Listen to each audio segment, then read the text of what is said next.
All right, what's good, everybody? Like, share, subscribe, Cash App, $ Winston Spivey. And I want to do some more research on this guy. But man, they got the FBI has got a price. The government has got a price tag on this man's head, from what I understand. I saw this interesting article on Ticket TV. Yeah, I've been heavy on Ticket. This dude's named Jimmy Barbecue. I believe it's Cherzier. Cherzier.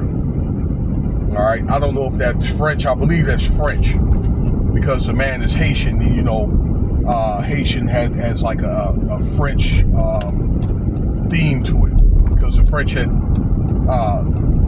ran it Haiti for, you know, back in the day, in the colonial days. Anyway, this guy is a Haitian gang leader that, again, a $5 million bounty for this guy. They're bringing this dude in. So they're paying top dollar for inciting gang violence in Haiti. Also, what is kind of like an operation where he got Haitian Americans. And I'm not talking about all Haitians. I'm talking about the ones that are in on it, that are doing these activity, that are in Confederate or in cahoots with this operation. Okay, and I'm thinking it's mainly on the East Coast, New York, DC, Carolina,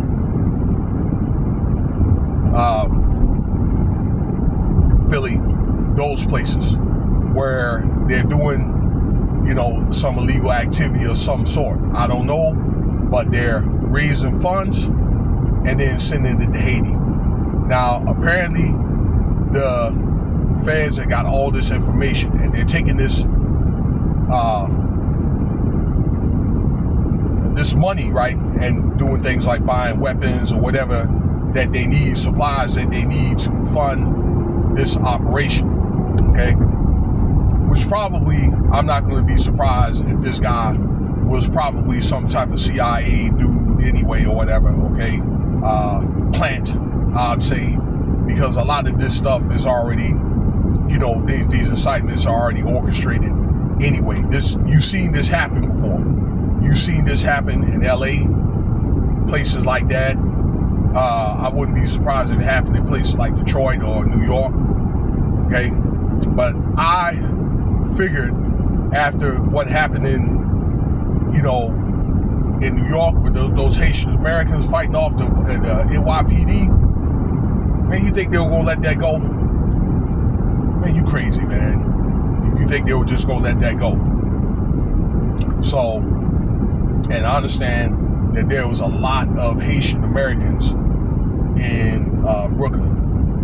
And I think it's going to be, because of that, they're going to be bringing the guard in. So, you know what? I'm going to tell you guys something. And I'm only telling you this because I love you, you know, although you look like me and we're considered Americans. Well, I got to tell you something. If you ain't doing the right thing or whatever, I'm about to tell you that they coming. They coming to your neighborhood, though, G.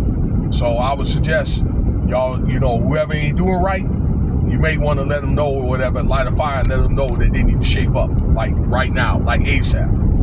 All right, because you know the guard is coming. So maybe I'll get some popcorn and see who's gonna come out of that. You know, who's gonna come out on top. But anyway, this Cherzier guy, I understand he's 48 years old. He was part of the National Police, and I think he worked for the police department out there for quite some time. And he was let go in 2018 for some type of corrupt activity that he did. All right. I think that, you know, he did some stuff corrupt, but probably such as the government was too. Okay. The government or whatever, I don't know, cliques that they have out there that's against the government.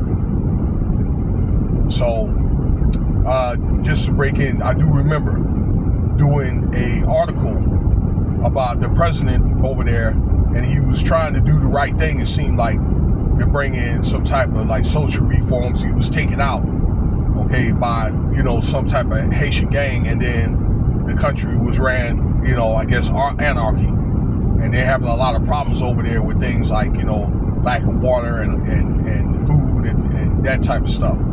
It's a very, very broken, corrupt area. But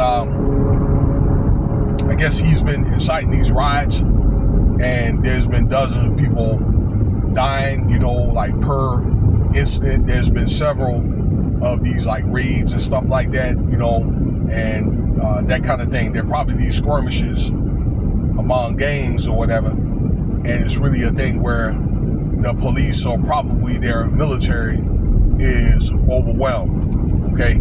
And I guess now it's got to where some of that has spilled over there in the East Coast in America, and I guess the government's probably got to where enough is enough.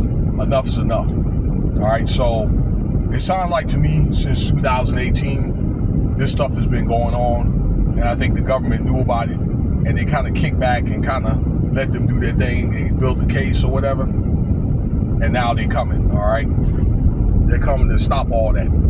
So, you know, I'm not going to say the government, but it's kind of like it's allowed to do that all this time, and then until it's not allowed, and then now they want to bring them in or whatever, okay? But this is all political, just like the National Guard thing.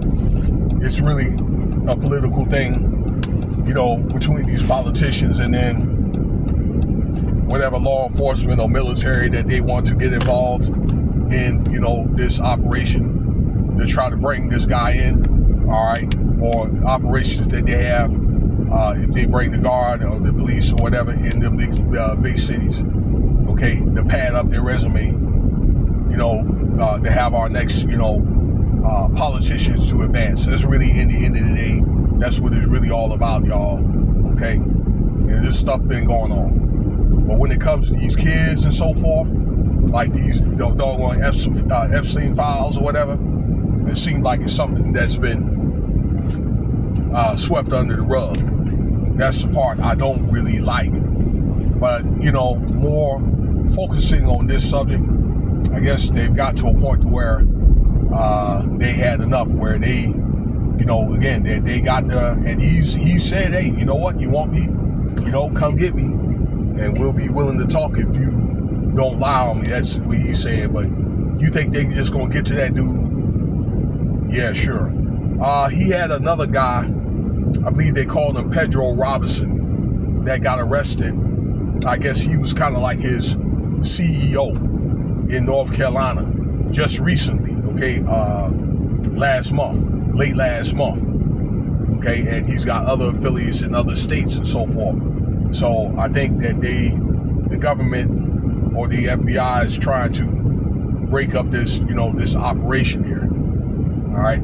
But between this, bringing this guy in, paying top dollar, and these National Guards or whatever, all right, that I don't know, that this is the beginning of the end. But, you know, really in the end of the day, y'all, even if they do get rid of this guy, this barbecue guy, and they don't bring, I don't know, they're probably gonna have to bring this country and that country into martial law. There'll be some worse asshole or whatever, okay, that's gonna be in charge or whatever.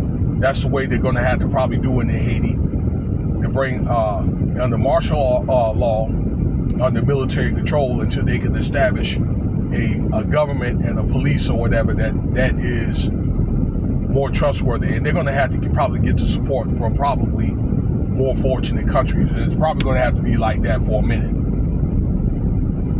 But anyway, look, I try to keep these videos about under 10 minutes. Let me know what you think, you know, because a lot of y'all are attention deficit anyway, including myself. All right, Cash App $, Winston Spivey. Like, share, subscribe. All right, I'm out.